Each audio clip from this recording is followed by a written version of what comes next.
Bonjour à tous et bienvenue dans cette nouvelle édition du Grand JT des Territoires. Voici les titres de ce journal. Chaque année, plus de 6 millions de sapins sont vendus lors de la période des fêtes de Noël. Dans ce journal, nous irons dans les Vosges, au cœur d'une exploitation, au moment de la découpe annuelle.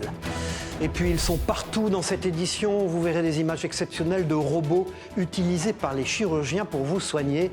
Nous vous présenterons le tout dernier engin utilisé. Et puis, les astronautes peuvent eux aussi faire des crises cardiaques dans l'espace. 2 médecins se sont lancés le défi fou de trouver de nouvelles techniques pour sauver des vies en apesanteur.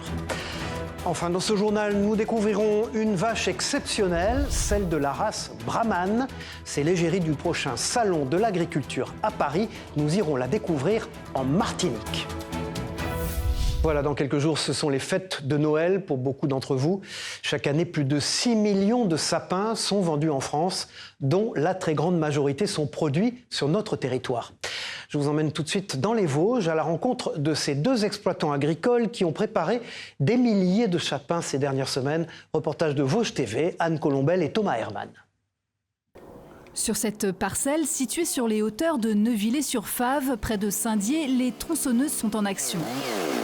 4000 sapins de Noël devront être prêts pour rejoindre les différents points de vente de la région, jardineries, écoles et marchés de Noël. Pourtant, cette année de production était compromise.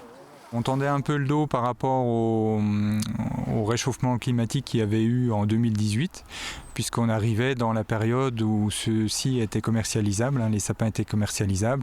Donc on pensait avoir beaucoup de trous dans certaines tailles et finalement non, on a réussi à trouver toutes les tailles qu'il nous fallait. Le roi des forêts, c'est donc lui, ce conifère originaire du Caucase et qui a su s'imposer en Europe. C'est principalement du Norman. Comme chaque année, on voit que l'épicéa est de moins en moins demandé. Les sapins de Noël des Vosges est une entreprise créée en 2012 par 2 autodidactes. Aujourd'hui, la production déodacienne s'étend sur 13 hectares répartis sur près de 30 parcelles afin de diversifier les expositions au soleil. On ne met aucun produit chimique, donc il n'y a pas de désherbant. Il n'y a pas de réducteur de croissance, il n'y a pas d'insecticides, de pesticides, il n'y a rien du tout. Donc les arbres, je pense qu'ils résistent mieux, ils restent naturels. L'offre des sapinières locales est bien inférieure à la demande, même si globalement en France, la tendance est à la baisse. En 2008, 24% des foyers ont acheté un sapin et seulement 18,5% l'an dernier. Voilà, les fêtes de fin d'année rythment donc avec les sapins que nous adorons habiller, avec des boules, des guirlandes, des illuminations.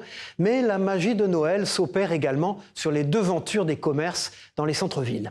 Derrière ces tableaux féeriques se cache un travail de très longue haleine que des artisans préparent en atelier. Reportage à Saint-Étienne dans la Loire avec notre partenaire TL7 sur place.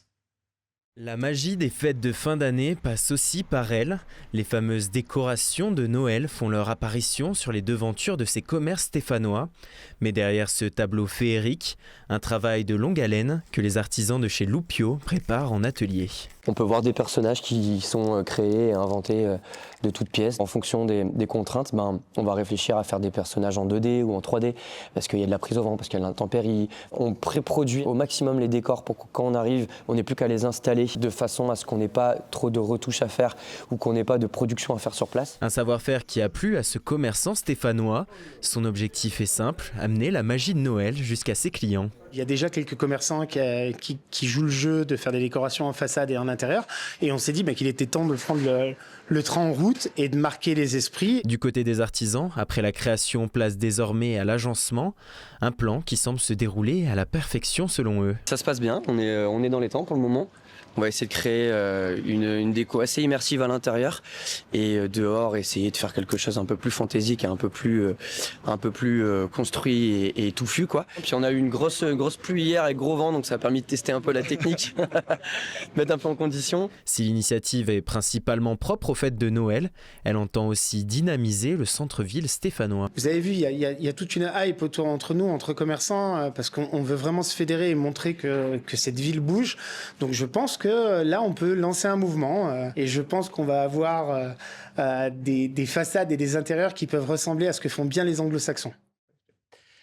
En France, près d'une personne sur 2 possède un animal de compagnie, mais il n'est pas toujours évident d'emmener cet animal avec soi en vacances. Notamment, le problème va se poser ces fêtes de fin d'année. Des refuges ou des pet-sitters, par exemple, peuvent prendre le relais. Exemple en Haute-Corse avec Maléane, une jeune pet-sitter. Écoutons-la au micro de Télépaisé. Je suis assistante vétérinaire de métier et pet-sitter de mon temps libre du coup. Les gens quand ils partent, surtout aux périodes prisées, c'est-à-dire Noël, les pensions, il n'y en a que 2 dans le coin, elles sont rapidement pleines. Donc c'est moi qu'on appelle en deuxième ligne du coup après les pensions. Moi je propose souvent et régulièrement, c'est ce que je fais vraiment de mon temps libre, c'est des promenades, garde à domicile du propriétaire et quand il y a de la demande à mon domicile pour les NAC, les nouveaux animaux de compagnie, tout ce qui est lapin, rat, hamster, voilà, ces petites choses-là. Sinon c'est que vraiment de la promenade ou de la garde ou des soins au domicile du propriétaire uniquement. Tout autre chose maintenant, la France est l'un des pays les plus équipés au monde dans le domaine de la chirurgie robotique. Cette technique opératoire permet d'être moins invasive pour le patient. La société Intuitive vient de sortir une toute nouvelle version de son robot Da Vinci.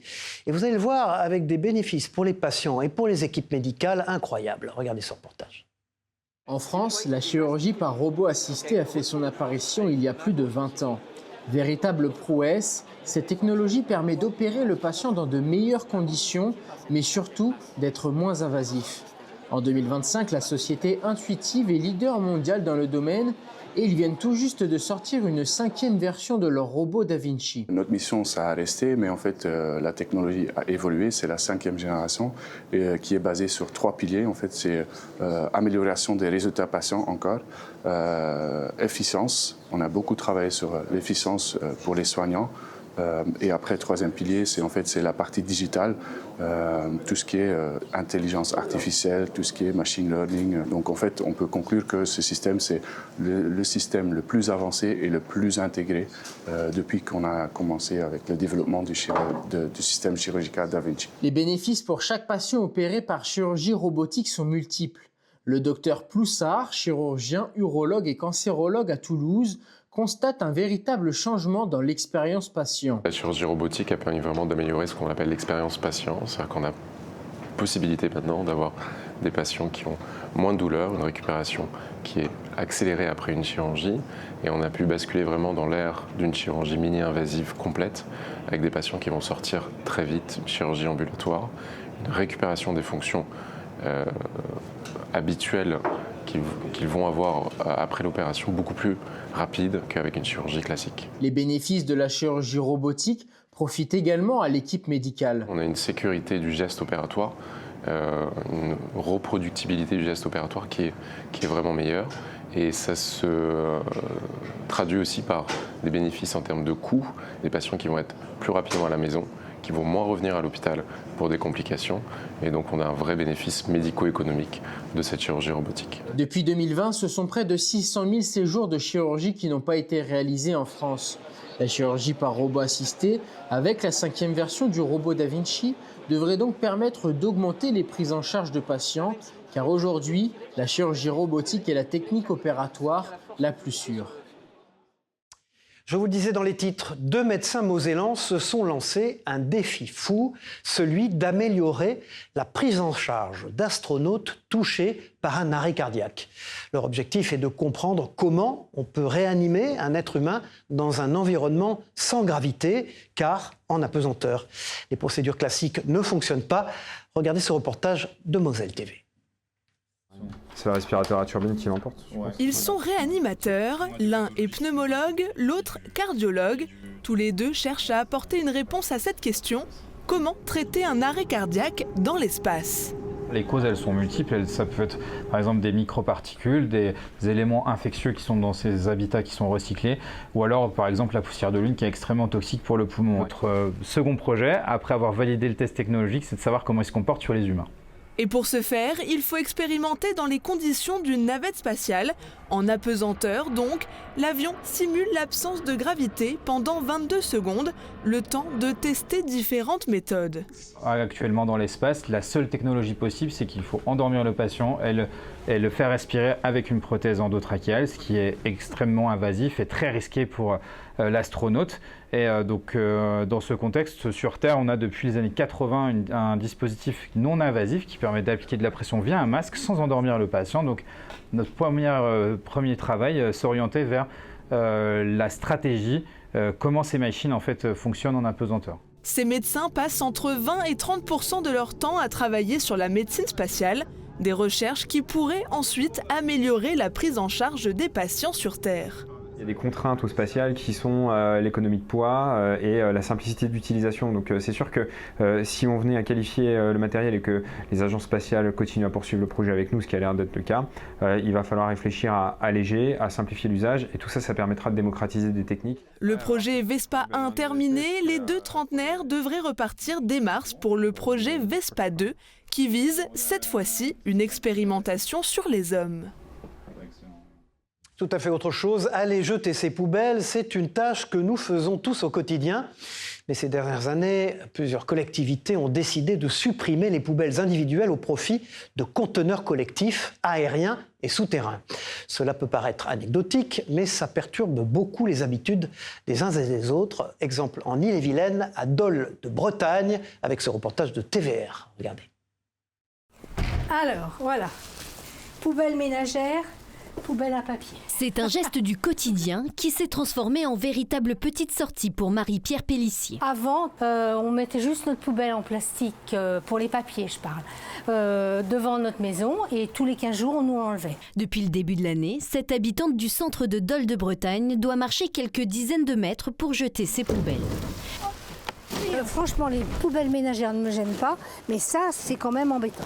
Article par article, c'est embêtant. Marie-Françoise, elle, habite juste en face de ces colonnes aériennes. Ça me fait du sport, hein. C'est pas désagréable. Je suis encore mobile, alors ça va. Ces poubelles communes permettent d'optimiser les déplacements des camions. Elles ont été déployées dans 7 zones de Dol de Bretagne, ce qui représente environ 560 foyers. Des habitants qui doivent désormais se déplacer eux-mêmes pour déposer leurs déchets.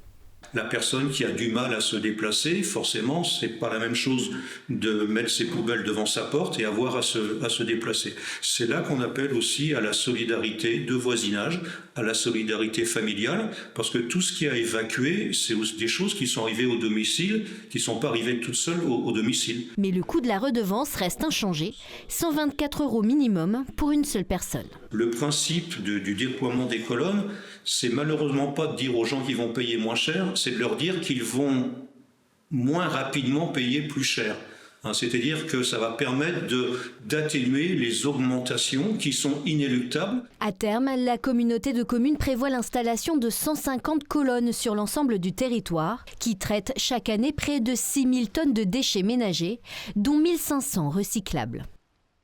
Tout autre chose maintenant, selon un dernier rapport de l'assurance maladie, les accidents de travail ont diminué en 2024, mais sont malheureusement plus mortels qu'auparavant. L'an dernier, 764 personnes ont perdu la vie sur leur lieu de travail, dont 146 dans le domaine du BTP. Ce secteur essaie donc de lutter contre ce fléau et les chefs d'entreprise prennent toutes les précautions possibles. Reportage en Gironde de TV7, la chaîne du groupe Sud-Ouest. Océane Archambault. Perché sur cet échafaudage de 5 mètres de hauteur, Anthony et son collègue s'attellent à la rénovation d'une toiture. Un acte anodin mais pas sans danger. Ce salarié se souvient d'ailleurs du jour où l'un de ses anciens collègues a failli perdre la vie sur un chantier. On rénovait le chéneau depuis une nacelle. Et il y a juste un collègue qui est descendu pour attraper un outil qui était un peu loin et qui est passé à travers une plaque ébrite. Donc il a fait une chute de 8 ou 9 mètres. Et voilà, on a dû appeler les secours et il a dû arrêter de travailler après ça. Ouais.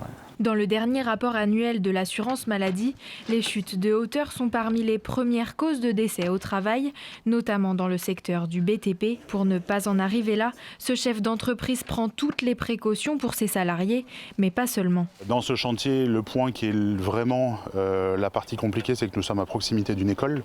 Donc il faut absolument que notre échafaudage soit à la fois en sécurité pour les couvreurs qui travaillent dessus, mais aussi pour la coactivité qu'il peut y avoir, surtout avec des enfants qui pour la plupart ont moins moins de 6 ans et donc avec une non-appréhension du risque. L'année dernière, 146 ouvriers du secteur du BTP ont trouvé la mort sur leur lieu de travail.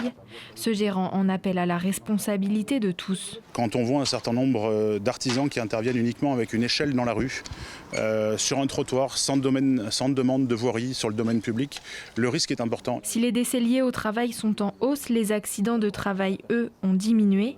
En 2024, l'assurance maladie en dénombrait tout de même près de 550 000. Tout autre chose dans ce journal. Depuis quelques années, les apiculteurs font face à un problème majeur, celui des frelons asiatiques. Cette espèce sans réel prédateur se reproduit en très grand nombre et attaque régulièrement les ruchers. Certains apiculteurs, malgré l'installation de pièges, ont perdu des centaines d'abeilles. Reportage dans la Marne de Léo Martin pour Puissance Télévisions. Autour de ces ruches, des dizaines de pièges remplis d'insectes agacent les apiculteurs. Les frelons asiatiques, ils attaquent les ruches et tuent les abeilles. Cette partie-là, on met un appât sucré et le frelon rentre par le haut, il est attiré par l'odeur. Chaque jour, Frédéric défend ses ruches comme il le peut. Malgré des centaines de frelons dans ses pièges, rien ne les arrête. 80% de son garde-manger, c'est l'abeille. Donc il va aller très près des ruches, carrément se mettre devant. Ça va vraiment créer un stress dans la colonie. Les abeilles communiquent entre elles, savent qu'il y a un danger, elles ne sortent plus. Moins de nourriture qui rentre dans la ruche, la reine est stressée, elle pond moins. Donc moins d'abeilles dans la ruche, la colonie se meurt à petit feu. Et donc ils prolifèrent parce que n'ayant pas de prédateurs, de la nourriture à portée, parce qu'ils ne vont pas que sur des ruches, ils détruisent d'autres insectes. Quelques jours auparavant, il avait même détruit un nid de frelons asiatiques. Chaque nid peut comprendre entre 15 et 20 000 individus. Un phénomène qui grandit depuis quelques années en Marne. Donc ça, c'est un nid de frelons asiatiques, ça? Exactement. Et il y a plus gros, Il y a plus gros, celui-ci, il est moyen en taille. Il y a entre 10 et 15 000 frelons asiatiques. Il était à 500 mètres de chez moi. Chez d'autres éleveurs marnais, ces frelons peuvent même détruire des ruches. Ici, Olivier en a perdu 2. Malgré les pièges et les protections, rien n'a empêché les frelons de s'attaquer à ces abeilles. C'était des ruches plutôt faibles, donc là les abeilles elles n'ont pas pu se défendre. Mais ce que j'ai constaté aussi par rapport aux frelons, c'est que cette année, contrairement aux autres années, j'avais beaucoup d'abeilles qui étaient devant les planches d'envol et pour protéger la ruche du frelon asiatique. Il y a quelques mois, à Fismes, dans la Marne, une personne s'est fait attaquer par un nid et en est décédée. À l'avenir, le syndicat Vitria des apiculteurs va mettre en place des formations pour que quelques apiculteurs soient habilités à détruire les nids de frelons. Je vous le disais dans les titres, le Salon international de l'agriculture se tiendra en février prochain, porte de Versailles à Paris. Et cette année, les organisateurs ont décidé de choisir comme égérie la race Brahman. C'est la première fois que ce salon met à l'honneur une race ultramarine qui fait la fierté des agriculteurs martiniquais et guyanais. Présentation de cette belle vache avec ATV, regardez. Plus qu'un emblème, un patrimoine.